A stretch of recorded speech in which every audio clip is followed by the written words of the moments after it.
I think what's probably the main news in the hip hop world in the past week has been DaBaby's antics. Now, obviously, for those of you that don't know, he was performing at, I think it's Rolling Loud Festival.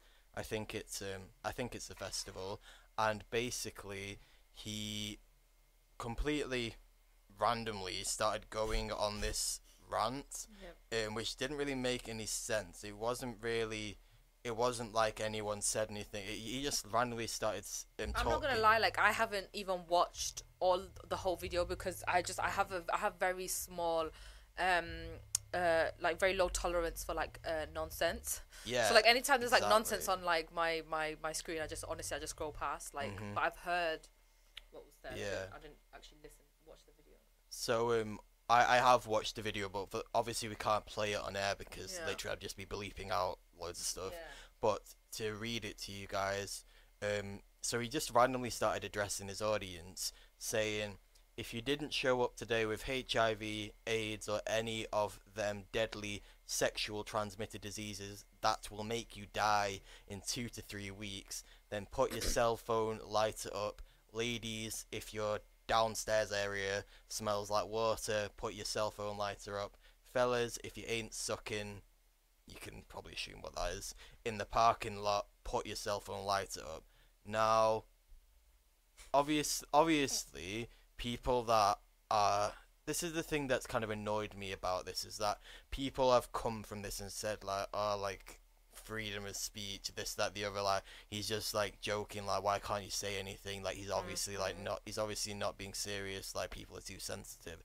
However, when you have a platform like that, there's so many different elements to, like, what he's just said.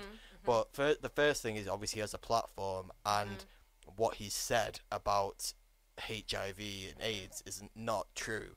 Obviously, when the AIDS epidemic was at its highest in like the 80s and 90s, it was a very scary time, especially for the LGBTQ plus community.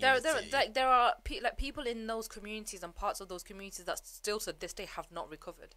It's a traumatic, and especially homophobia obviously still exists, but like 30-40 years ago, it was still so much more than it was today. Sorry to cut you off. Yeah, go for it. I saw this someone from the LGBT community talking about how they like there are sections, they don't have like queer elders, for example, or as many queer elders as they should in their community because so many of them died during during the epidemic, like.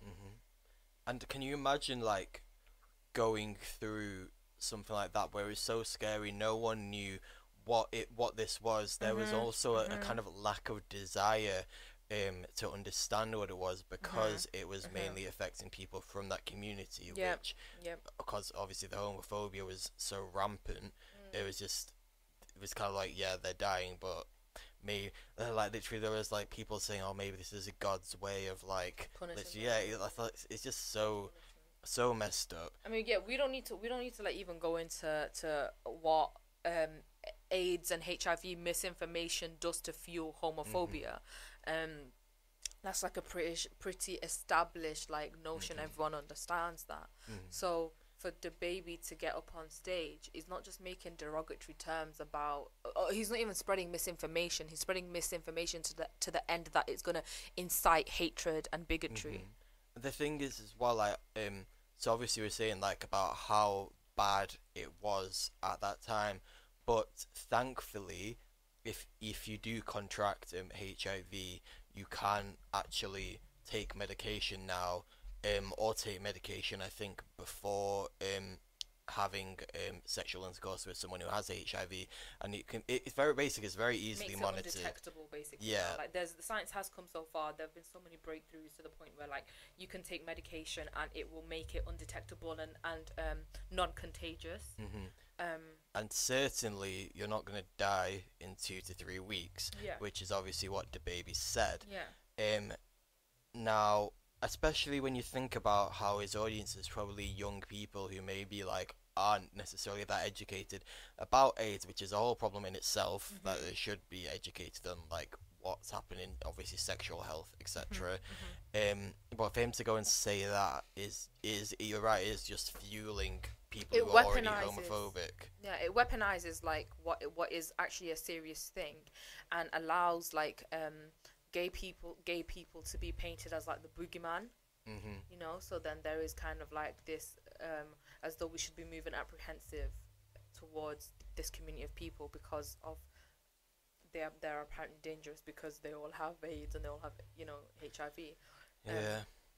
I want to speak a little bit more about, you know, how people coming to his defense are talking about like oh, it's free speech, it's free speech. When I was during my undergrad, I actually organized a workshop, a free speech workshop, right? And essentially like what we were discussing is kind of like what is free speech and all of these things. And I think what's important to do is to make a distinction between free speech and hate speech. Everybody has a right to say what they want, but the minute what you're saying impedes on someone else's like civil liberties and someone else's you know, human dignity, which is like the most fundamental basic human right that everybody universally is entitled to, the minute what you're saying is enticing hatred towards, you know, a certain group of people or whatever demographic, it's no longer free speech. And it can't run at that point, right? Because there's now a material threat. We know what homophobia is. We know the history of homophobia. We understand the political and social contingencies of homophobia, especially with regards to like AIDS scaremongering around AIDS. Sorry. So it's not just, they're not just words. They have a very, very material effect on people that it's aimed towards. And so in that instance, everyone needs to be careful of, you know, when they're just excusing things under the guise of free speech, and actually understand sometimes things are hate speech, and that's what's not allowed or should not be allowed. And also like on a level as well, we actually need to talk about like why like particularly straight men are obsessed with like gay people. And the thing is as well, like I've seen a lot of stuff about how some people go and say, oh yeah, it's people who are secretly gay who are the ones that are really homophobic, Yeah. but might be true in some circumstances. However, when you say that and generalize it like that, it then takes the accountability off the straight people, yeah, and exactly. it's kind of attacking gay people like by saying that. Yeah, so. exactly. And I don't know, I've never heard gay people be obsessed with straight people having sex in parking lots the way that I've heard sex people obsess over gay sex. Like, it's very, very weird. It's just on a level, like, there's so many ways to intellectualize this issue, and there's so many, you know, like politics and social impacts that we can discuss and talk about, but like on a level it's actually weird. It is. Like, you're a weirdo, DaBaby, you're a weirdo. Exactly. And is this like, where did that come? I don't get that. Like, where did it come from? What was going through your head that thought, okay, I'm just gonna go on some massive rant about HIV and AIDS and how like, oh yeah. And I think he released a statement afterwards, which he doubled down as well, didn't he? There was no apology. Like, he really doubled down. He said, I tell my fans to put a cell phone light in the air and you'll start a 1,000,000-man march. I told you all digested that wrong, but I ain't gone lie, I'm impressed. Now show this same amount of support when a racist cop kills one of our black. Yeah, you're not. Anybody who ever been affected by AIDS, HIV, y'all got the right to be upset. What I said was insensitive, though I had no intentions on offending anybody, so my apologies. But the LGBT community, I ain't tripping on y'all. Do you? Your business is your business. So why are you speaking on it then? Exactly. And for any brands, networks, or artists that like to profit off a black rapper's influence on any culture without understanding it, or have the patience to deal with what comes with the position we play in our culture, keep your money next time. Us, N-words, human too. Hashtag God bless. Like, I just want to ask, do queer black people not exist? Exactly. This is the thing that do queer black people not exist? This is the thing that really angers me, is people that come off of this that's happened with DaBaby, and DaBaby himself obviously saying that, and being like, oh, like, everyone's up in arms. If only they were this up in arms when, but yeah, and it's like, first of all, like where have you been? Obviously, racism is really it's still rife. It still exists, and it's black people are, I would say, probably the most oppressed people in society worldwide. However, you There's intersections. yeah, There are still intersections. exactly. And I how are you, and why do you have to compare it? Like, But actually, do you know what? Like, it's cool. Let's compare because you know what? The two things are actually very they are layered. You know why? Because homophobia is actually a construct of white supremacy itself. So I have a friend who he's from Derby, which is like obviously a very white place, and he actually does a lot of like activism surrounding like homophobia in the black community. And last year, when all the BLM marches were kind of where the BLM movement was in full swing during the summer, he joined Derby's like BLM movement, right? And he had to leave because they dissociated themselves from the, you know, the official Black Lives Matter movement, because they said that, oh, they propagate homophobia and that's unnatural and it's not natural to black people. It's not like black culture and all that kind of stuff.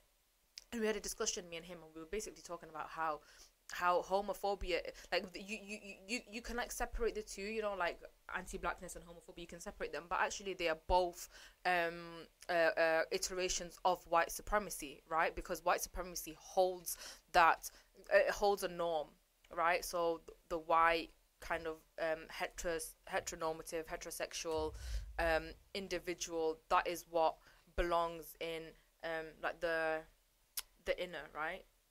And anyone else not belonging to that is like the other, the self and the other.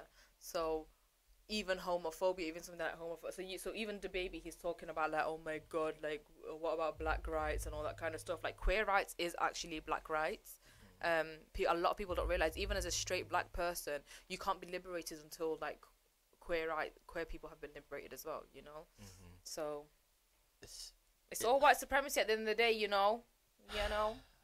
People like to take things at face value. They don't like to actually think about it. That's the problem. Like what you've just said makes perfect sense, but I guarantee someone will probably still watch this video right now. Like, let's look down at the comments, and like literally they'll still be saying like, like why are you going so deep? It's not that deep. Like, no, but blah, it is blah, though.